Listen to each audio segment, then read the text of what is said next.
If you're seeing this video, your school has probably asked you to prepare for the HSK4 exams and you're beginning to stress out about it, or you just have no clue or idea and your exams is probably in less than a month's time. Well, my name is Vine, and just like you, a month ago, I was in this exact situation. So after my results came out, I decided that I was going to put together some techniques and materials which I used to be able to score a good score in my HSK4 examination. So if you're interested in watching something like this, then stay tuned.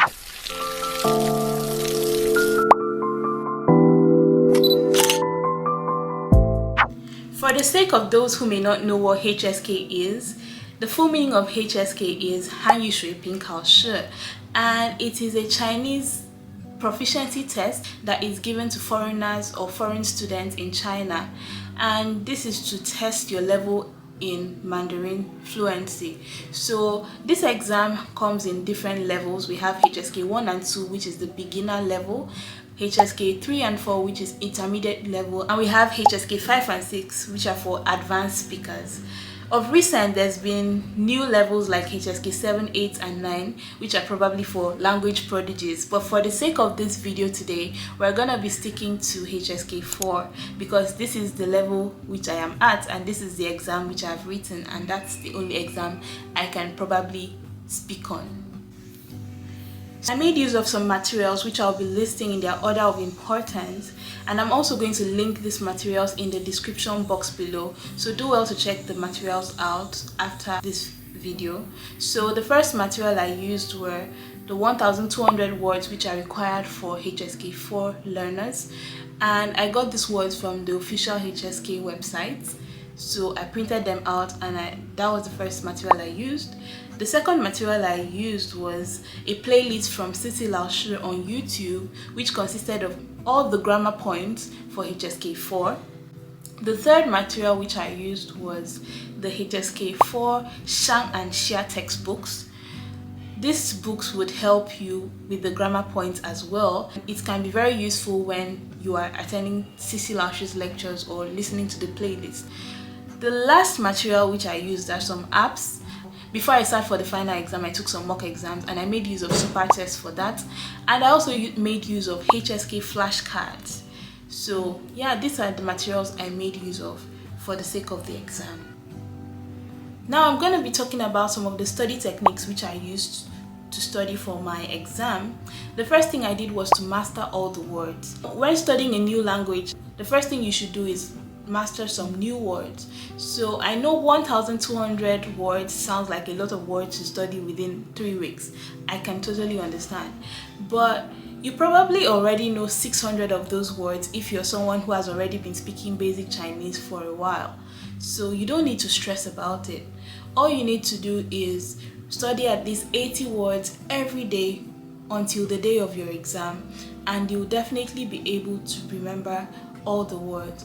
Also, repetition is very important, hence the use of some flashcards so that you can remember each character every time you see it. So you have to repeat the words even after you're done with the 1200, because by rough estimates it should take you about, let me say, less than 15 days to finish all the words. So you have to repeat studying all the words again and again so that it can stick to your memory. And do not worry, you will definitely ace it if you do this. Now, the next most important study technique for your HSK4 exams is to remember all the grammar points for HSK4. Now, I know there are over like maybe 40 grammar points, but it's really important. And one thing you must be cautious of is not to confuse English and Chinese grammar points because they are totally different. So you want to be conscious to use your HSK4 Shang and Xia textbooks to study all the grammar points. And also I would link the playlist which I talked about by Cici Laoshi on YouTube in my description box.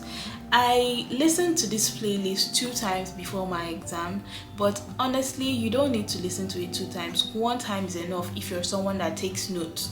So when you're listening to the playlist, make sure you take notes and then you'll be fine. The videos are not long, so don't be scared. They are just like 4-minute videos, okay? Don't be scared. The third thing I did in preparation for my HSK4 exams was to take mock tests. Every week I had just 3 weeks to prepare, so every week I would take a mock test to see my level or know my level so that I can know how much effort to put in for the next week. Now, the cutoff mark for the exam is 180 over 300. So in each mock test, I would aim for at least 200 over 300.